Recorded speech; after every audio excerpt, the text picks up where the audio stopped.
The family had done everything right. 6 months of emergency savings, health insurance through work, a 401k they'd been funding for years. By every standard checklist, they were prepared. And when the crisis arrived, a layoff in March, a medical bill in April, their financial safety net revealed a shape they had never seen before. Not because it was too small, because it had holes in places nobody ever shows you. Here is the part most people don't discuss. The families this happens to weren't reckless. They weren't naive. They weren't the ones who spent everything and saved nothing. They were the responsible ones, the ones who followed the advice, made the right calls, and built what everyone told them was a solid foundation. And they still fell through. Because the 3 most dangerous gaps in a financial safety net are not the ones you can see. They hide behind the things that look most like protection. And right now, there is a very real chance that at least one of them is quietly sitting inside yours. In the next few minutes, you'll see exactly where these gaps are built, not as vague concepts, but as specific structural flaws you can locate, measure, and seal.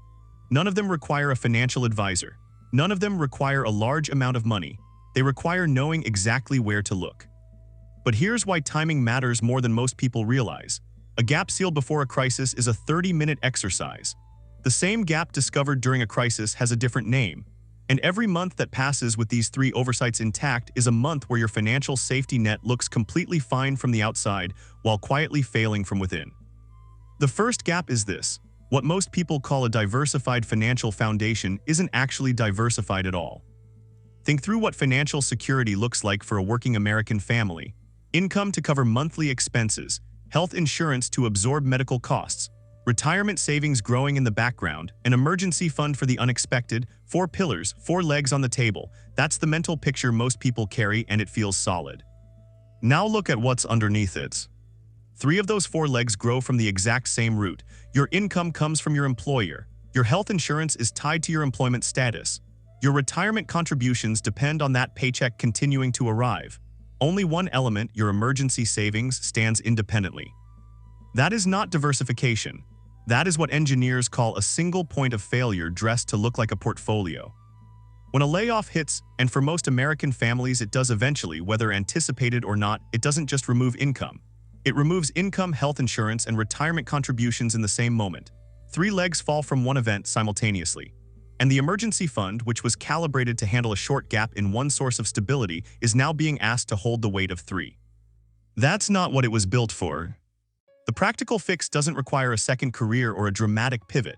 It requires building one deliberate element that doesn't run through the employer route, one layer of financial protection plan that survives the single thread snapping. A high-yield savings position large enough to bridge an insurance gap. A modest income source that runs independently.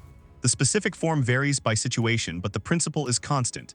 Identify the single point and build one redundancy around it. That's all it takes. But before you finish thinking about that, there's a second gap. And it may be the most dangerous one because it hides inside the assets you already have.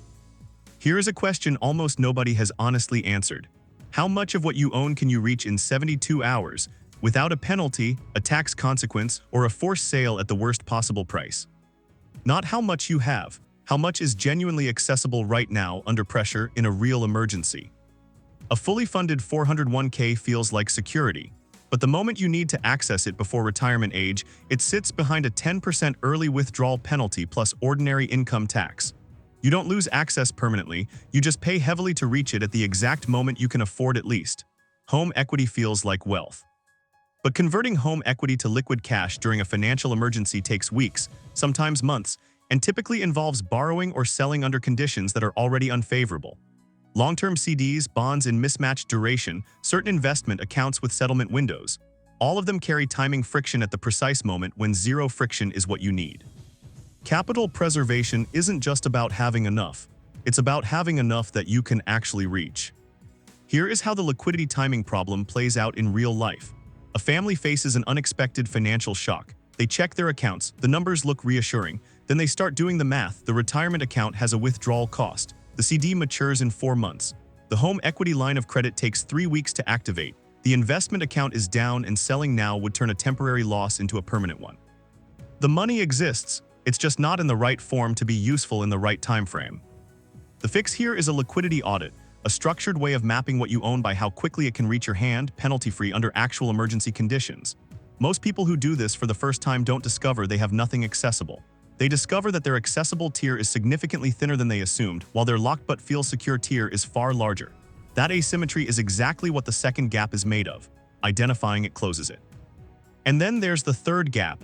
This one is different from the first two because it didn't come from a design flaw. It came from time. Your insurance coverage was accurate once. It was calibrated to your income, your family size, your liabilities, and your assets at the moment you set it up. Since then, your income grew, your family may have expanded, your mortgage balance shifted, your assets accumulated in ways that changed your exposure. The policy didn't get worse. The gap between what your coverage protects and what your life actually requires grew quietly for years like water behind a wall. No alarm. No visible sign. Just silent, accumulating distance between your real financial exposure and the safety net that's supposed to cover it. This is what risk management failure by default looks like. No bad decision was made at any point. The decision made years ago was the right one for the life that existed then. But financial lives don't stay still, and coverage that isn't periodically recalibrated is coverage that silently falls behind. The review process for this gap isn't complicated. There are 4 questions about income replacement needs, outstanding liabilities, dependent expenses, and what you'd want transferred and to whom that take any insurance review from general reassurance to specific clarity. Most people who sit with those questions make 1 or 2 targeted adjustments. Some discover a gap they would never have found any other way. None of them leave the exercise feeling less protected than before they started. Here is what connects all 3 of these gaps, and why none of them appear on any standard financial checklist. They are all hidden inside the things that feel most like security. The employer relationship that provides income also concentrates your entire financial architecture into a single point of failure. The retirement account that's growing steadily also traps a large portion of your accessible wealth behind penalties and timing. The insurance policy you already carry also creates the appearance of complete protection for a life that has changed significantly since the coverage was written. The danger isn't in what you've neglected. It's in what you've trusted but never actually tested under weight. A safety net looks exactly the same whether it's solid or full of holes. You can't see the difference from the outside. You only discover the shape when weight lands on it at the moment you need it most, when there's no time left to fix what you find. The practical steps to seal these 3 gaps are specific and achievable. For employer dependency, it means building one financial element that doesn't run through the same route, one layer of your protection plan that survives a single event collapse. For the liquidity problem, it means doing the 30-minute audit, mapping your assets by actual access time, identifying what's genuinely reachable in an emergency, and building that tier to the right size. For the coverage gap, it means sitting with 4 honest questions about your current life, not the life you were living when the policy was written, and closing the distance between them. None of this requires outside help to start. None of it requires a large upfront investment. It requires honesty about the structure you've built and a willingness to test the net before you have to fall into it. The families with genuine financial security aren't the ones with the most money. They're the ones who looked at their safety net clearly before they needed it and sealed what they found. There is one more dimension worth understanding: why these 3 gaps are so consistent across otherwise well-prepared households, and what that pattern reveals about how financial risk actually behaves over time. Understanding that changes not just how you protect what you've built, but how you think about building the next layer. That's what we cover next.